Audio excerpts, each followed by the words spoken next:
You will want to make these Lebanese flatbreads all the time with this easy recipe. They are crispy on the outside and a bit chewy inside, topped with the most delicious herbs. Stay tuned because I'll tell you all the secrets on how to make them. Hi guys, welcome back to our channel, and in case this is your first time here, my name is Marco and today I'm going to make Lebanese flatbread. It's also known as Manoush za'atar, and I will explain about the za'atar, the topping, later. But now let's start with the bread. So I'm using a standing mixer, but you can do this by hand if you don't have one. It's just going to take a bit more work and a bit more time, but it's doable. So here I have bread flour, dry yeast,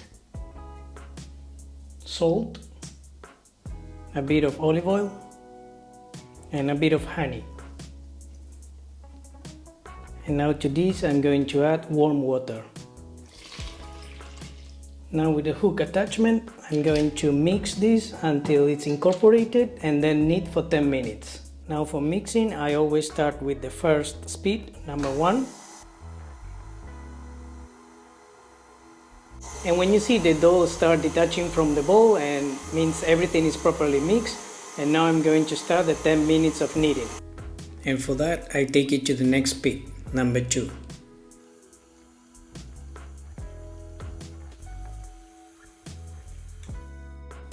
Okay, so 10 minutes of kneading had passed, and this is how the dough should look like.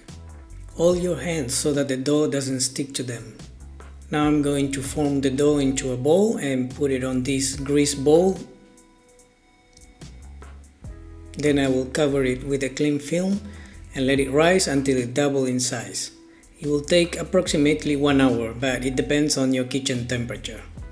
So now while our dough is rising, let's talk about the topping. This bread can be topped with many different things like cheese, minced meat, but in my case my favorite one and a very popular one is with za'atar. Now what is za'atar? Za'atar is a mix of herbs and a spice called sumac, which is very popular in Arab cuisine. The herbs are very common. It's oregano, marjoram, thyme, and you can make it yourself or buy it already made like I do. So we will make the topping by adding in a bowl za'atar and olive oil. I'm using extra virgin olive oil, and try to use a good quality one because this matters. You're gonna taste it since it's the topping of the bread. And the consistency is up to your taste.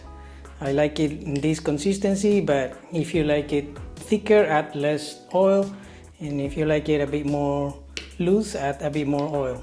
So now let's talk a bit about what you need to cook these flatbreads.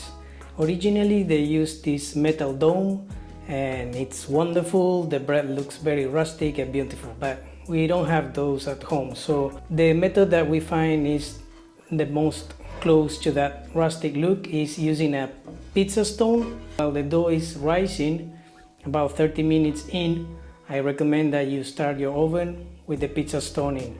And another very important tool is a pizza peel. I have this wooden one, but a metal one will work also.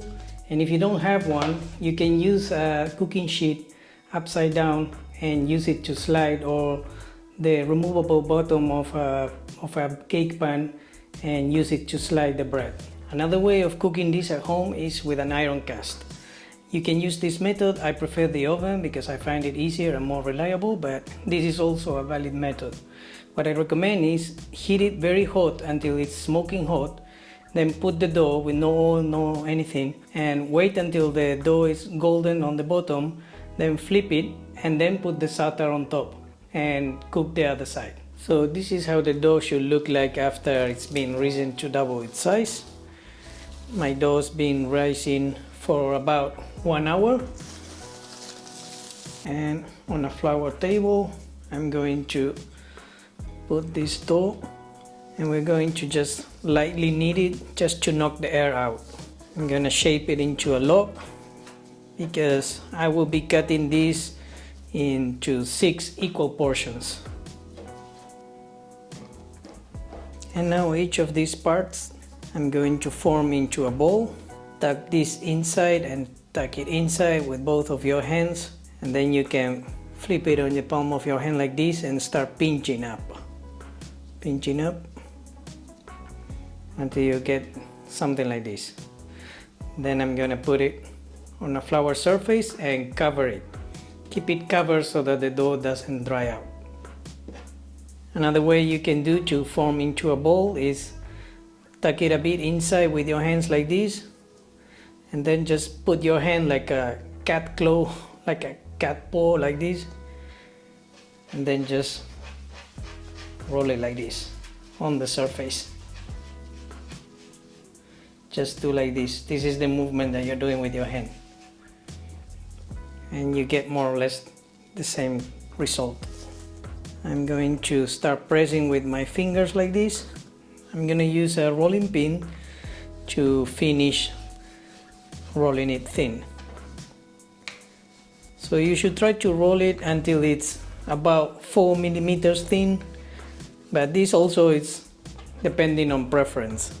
If you're finding it difficult to roll it, after 5 minutes of resting, the dough is going to be much easier to roll out.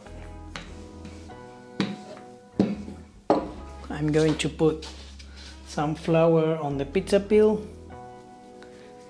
Just keep doing this so that the dough doesn't get stick to this.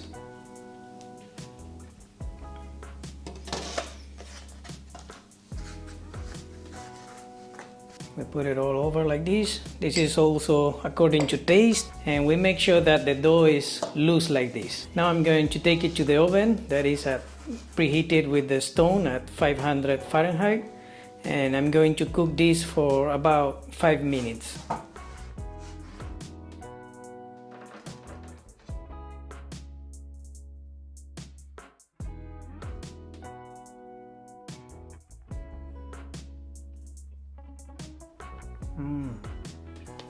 Unbelievable, so delicious.